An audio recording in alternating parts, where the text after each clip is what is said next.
What you're seeing right now was never meant for public view. This is the moment a system built on fear finally, and inevitably, begins to eat itself. The shouting isn't behind closed doors anymore. It's spilled out into the open. The lines have been crossed, and the people who are supposed to be in control have completely lost it. And this is about so much more than just a few personalities arguing. This is about the very nature of power, decaying in real time. The chaos, it's not an accident. No way. This was predictable. This was the moment that a system built on fear had to eventually turn inward and devour itself. And if you really want to understand why this is happening, and more importantly, where it's all going, you have to understand the ancient rules of power that are now just breaking wide open for everyone to see. To get a handle on the chaos surrounding Donald Trump, you have to first understand the fundamental weakness of how power is structured around him. This right here is the key. It's called personal rule. And in this system, laws don't really matter. Rules, institutions, they don't matter. All that matters is your personal relationship to the leader. Are you in his good graces or are you out? That's it. Now, this kind of system always has the same effects. They're predictable and they're corrosive. Loyalty becomes way more important than actually being competent. Paranoia completely replaces discipline. The leader, he becomes a prisoner of his own court. He can't tell who's a true friend and who's just an opportunist waiting for him to show weakness. The entire thing becomes incredibly fragile, totally dependent on moods, not laws.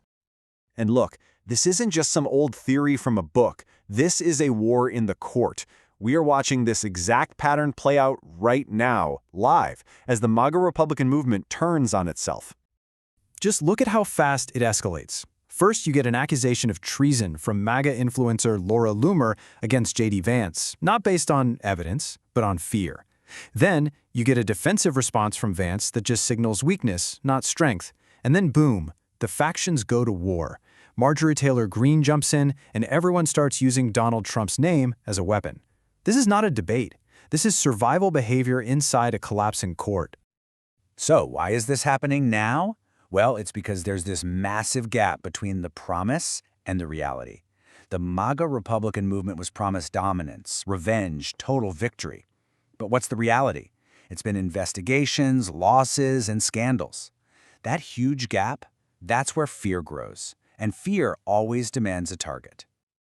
And this is the absolute heart of the problem. The second a leader appears vulnerable, his allies don't rush to defend him. They rush to protect themselves. They start planning for a future without him. But this isn't just about a bunch of politicians fighting. This internal war has a real-world cost. And while they are all focused on destroying each other, the actual problems facing ordinary people are just getting worse. I mean, think about it. As they're all fighting over who's the most loyal to Donald Trump, grocery prices have continued to climb. And while they're arguing on social media, the average rent has gone up, squeezing family budgets even tighter. And as they're busy trading accusations, the cost of just staying healthy has absolutely exploded. This is the price of their distraction. You know, you can tell people they're living in a golden age all day long, but they will always believe their own suffering before they believe your proclamations. Denying reality isn't a strategy, it's a political death sentence. So this brings us to the final stages of decay. When a movement ignores reality and turns inward, the discipline that's required to hold it all together it completely collapses. And we saw the proof.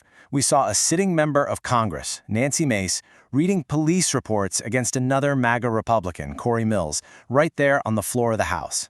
That's not politics. That is public humiliation as a weapon.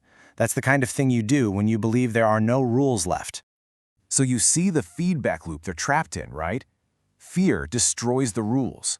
The leader becomes paranoid, and then the followers, they get desperate to prove their loyalty. And just to survive, they attack each other.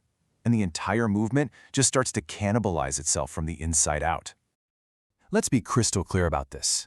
Fear does not produce stability. A system that's built on intimidation and suspicion, it never lasts. By its very nature, it's designed to be self-destructive. Because fear doesn't want unity. It wants victims. It wants enemies. It demands purges. And purges never, ever stop where their architects think they will.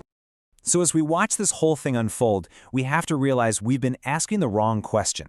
It really doesn't matter who wins the fight between all these different personalities. The real question is, how much of the country, how much of our political system will be destroyed in the process? How much damage will be done by a movement that has forgotten how to govern and now only knows how to tear itself and everything around it apart?